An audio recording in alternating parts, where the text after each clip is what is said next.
दोस्तों, अब तक तो मैंने आपको सिर्फ ऐसी ही कहानियां सुनाई है कि सौतेली माँ कितनी बुरी होती है, लेकिन आज मैं आपको एक ऐसी ही सौतेली माँ की कहानी सुनाने जा रहा हूँ जिसको सुनने के बाद आप भी सिर्फ यही कहोगे कि पांचों उंगलियां बराबर नहीं होती। कहानी को पूरा सुनिएगा, बहुत ही दर्द भरी कहानी है।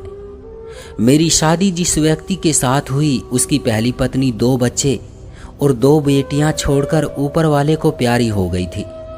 सबसे बड़े लड़के का नाम पारस था और जब मेरी शादी हुई वो 5वीं क्लास में पढ़ रहा था। पारस काफ़ी इंटेलिजेंट था, उसको पढ़ने का बहुत शौक था, लेकिन मैंने महसूस किया कि ये लड़का कुछ उलझा उलझा सा रहता है। माँ की कमी के अलावा उसको बाप से भी वो मोहब्बत हासिल नहीं हुई थी जिसका वो हकदार था। मैंने सोचा कि इन बच्चों को मुझे माँ का प्यार देना चाहिए ताकि उनके दिल जो माँ के मरने के बाद मुरझा से गए हैं फिर से खिल जाएं और ये ज़िंदगी के कामों में खुशी खुशी दिलचस्पी ले सके। वो कुछ कमज़ोर सा था और अपनी उम्र से छोटा नज़र आता था। सही से देखभाल ना होने की वजह से वो बीमार रहता था। उसको पढ़ने लिखने का भी शौक़ न था, सारा दिन खेल कूद में उलझा रहता था और दोनों लड़कियां घर में बेकार रहती थी। उनके माँ बाप ने स्कूल जाने ही नहीं दिया था। रजनी बड़ी और सरिता छोटी थी। शुरू में दोनों ही खिंची खिंची सी रहती थी, फिर मैंने अच्छे व्यवहार से उन बच्चों को मुझसे करीब कर लिया। जल्दी मुझे अंदाज़ा हो गया कि मेरा पति इतना बुरा आदमी नहीं था। एक बुरी आदत के सिवा कि वो बहुत कंजूस था, उसमें और कोई खराबी ना थी, मगर ये कंजूसी भी किसी सज़ा से कम ना थी जिसने हम सबको वीरान करके रख दिया। पारस ने मैट्रिक अच्छे नंबरों से पास कर लिया। सभी उसको शाबाशी देने लगे, मगर वो किसी और फिक्र में पड़ा रहता था। चाहता था कि आगे पढ़े लिखे। यकीन था कि पिता उसको और ज़्यादा शिक्षा हासिल करने के लिए रकम आसानी से नहीं देगा, क्योंकि कॉलेज की पढ़ाई के लिए उसको शहर जाना और हॉस्टल में रहना पड़ता। अब एक ही रास्ता था कि उस होनहार बच्चे की पढ़ाई का खर्च मैं खुद उठाऊं। मुझे मायके से काफ़ी जेवर मिला था क्योंकि मैं उनकी इकलौती बेटी थी। माँ, दादी, नानी और बुआ जी के सभी खानदानी जेवरात मेरे हिस्से में आए थे। सोचा उन्हें गिरवी रख दूं तो काफ़ी रकम मिल जाएगी जिससे पारस की पढ़ाई के खर्च बआसानी निकल आएंगे। इसलिए मैंने अपने पति से रुपयों के लिए तकाजा करने की बजाय अपने जेवरात गिरवी रख दिए और रकम हासिल कर ली। अब मुझे कोई फिक्र ना रही, मेरे पास काफ़ी रकम थी जिससे मैं अपने बेटे के पढ़ाई के खर्च बर्दाश्त कर सकती थी। मैंने पारस को पढ़ने के लिए शहर भेज दिया और उसका दाखिला हॉस्टल में करा दिया।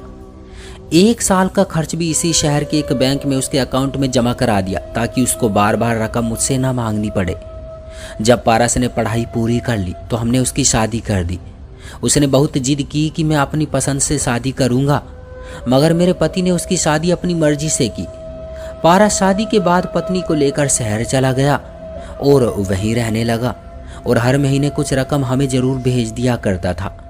पारस मुझसे बहुत मोहब्बत करता था और बहू भी अच्छा सलूक रखती थी, लेकिन जब उसको मालूम हुआ कि पारस मुझे कुछ रकम अलहदा से इसलिए देता है कि मैंने अपने जेवर गिरवी रखे हुए हैं, तो बहू को ये बात पसंद न आई और उसने कोशिश की कि पारस को मुझसे दूर कर दे ताकि वो मुझे रकम देना बंद कर दे। बहू की कोशिशें रंग लाई। बेटा मुझसे नज़रें चुराने लगा, यहाँ तक कि उसने मुझसे बातचीत तक करनी छोड़ दी और घर के अंदर आना जाना छोड़ दिया। अब वो कभी गांव आता तो घर के अंदर ना आता, बल्कि अपने बाप और भाई को बाहर बुला लेता। वो मुझसे नहीं मिलता था।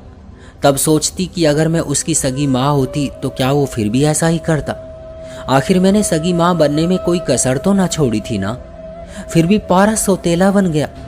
उन दिनों मैं पारस से ज़्यादा रजनीश की वजह से परेशान थी, जिसके इश्क ने हमें कहीं मुंह दिखाने के काबिल ना छोड़ा था। हर तरफ उसके और वीना के चर्चे थे। मैंने अपने पति से कहा कि अब ये बाज आने वाला नहीं है, बदनामी से तो बेहतर है कि उसकी शादी वीना से ही कर दी जाए। खैर, काफ़ी सोच विचार के बाद हम वीना के माँ बाप के घर पहुँचे और हमने उनसे रिश्ता मांगा, लेकिन उन्होंने हमसे पक्के मकान की शर्त रखी, जो शर्त मैंने पूरी की। मैंने अपने भाइयों से कहकर पारस का कमरा पक्का करवा दिया।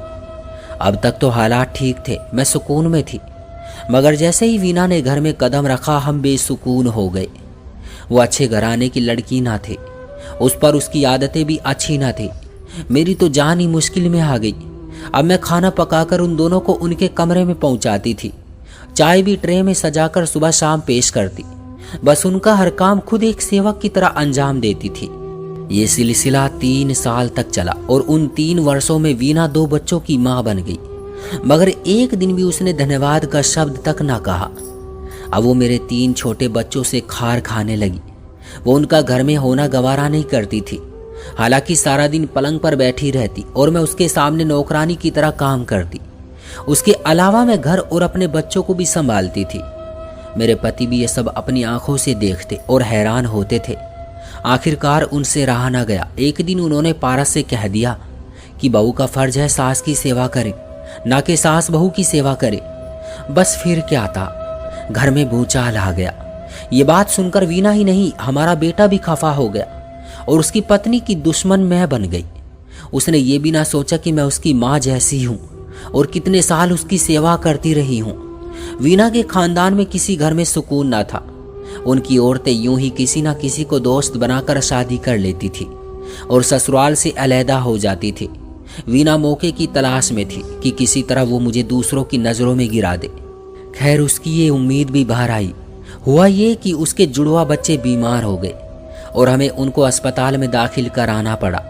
वो शहर के अस्पताल में थी। अगर घर से कोई चीज़ मंगवानी होती तो वीना अपनी भाभी शोभा को भेज देती थी। वो उनके कमरे की साफ सफाई भी करती थी।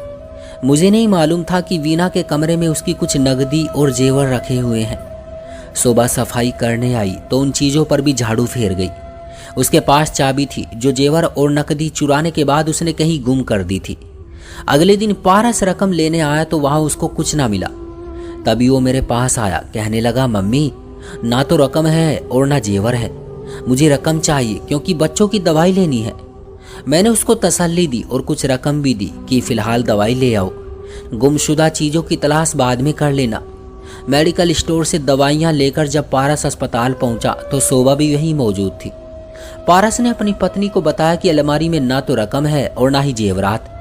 उस पर शोभा ने कहा, ये तुम्हारी सौतेली माँ का काम है। मेरी बहन की बेटी देख रही थी और उसी ने वो चाबी उठाई है जो मैं समझी थी कि गुम हो गई है। शोभा की भांजी भी वहीं बैठी थी। पारस ने उस लड़की से पूछा जिसकी उम्र 6 से 7 वर्ष थी। उसको शोभा ने सब सिखा दिया था, इसलिए लड़की ने भी कहा कि हाँ आपकी मम्मी ने चाबी उठा ली थी और अलमारी खोलकर जेवर और रकम निकाली है, मैंने अपनी आंखों से देखा था। पारस ने उस बच्ची की बात मान ली। उस पर वीना ने कहा, तुम्हारी सौतेली माँ की मेरे बच्चों से इसलिए दुश्मनी है कि अब जमीन जायदाद के और भी वारिस जो पैदा हो गए हैं, लेकिन ऐसे मौके पर इसे रकम नहीं उठानी चाहिए थी, जबकि हमारे बच्चे सख्त बीमार हैं और अस्पताल में इलाज के लिए भर्ती हैं। जब 4-5 दिनों बाद बच्चे ठीक हो गए और ये पति पत्नी घर आ गए तो उन्होंने मेरी सख्त बदनामी की। पारस ने भी कहा कि तू औरत नहीं बल्कि डायन है, डायन, मेरे बच्चों को जिंदा देखना ही नहीं चाहती। उसके ये शब्द मेरे दिल पर तीर की तरह लगे। मुझे बहुत सदमा पहुंचा। पारस को मैंने अपने बच्चों की तरह पाला था, ये बीमार रहता था। जब मैं आई मेरी देखभाल ने उसको नई जिंदगी दी थी। अगरचे जिंदगी ईश्वर की देन है, मगर मेरी देखभाल रंग लाई थी और ये सेहतमंद हो गया था। और आज भी मैं उसके बच्चों को अपने बच्चों की तरह चाहती थी, मगर आज ये मेरी बेइज्जती कर रहा था। उसने अपनी पत्नी के बहकावे में आकर मेरी कुर्बानियों और मोहब्बत, यहाँ तक कि हर बात को नज़रअंदाज कर दिया था। ये भी ना सोचा कि माँ होकर अगर मैं चोरी कर सकती हूँ तो उसकी पत्नी की भाभी चोरी क्यों नहीं कर सकती।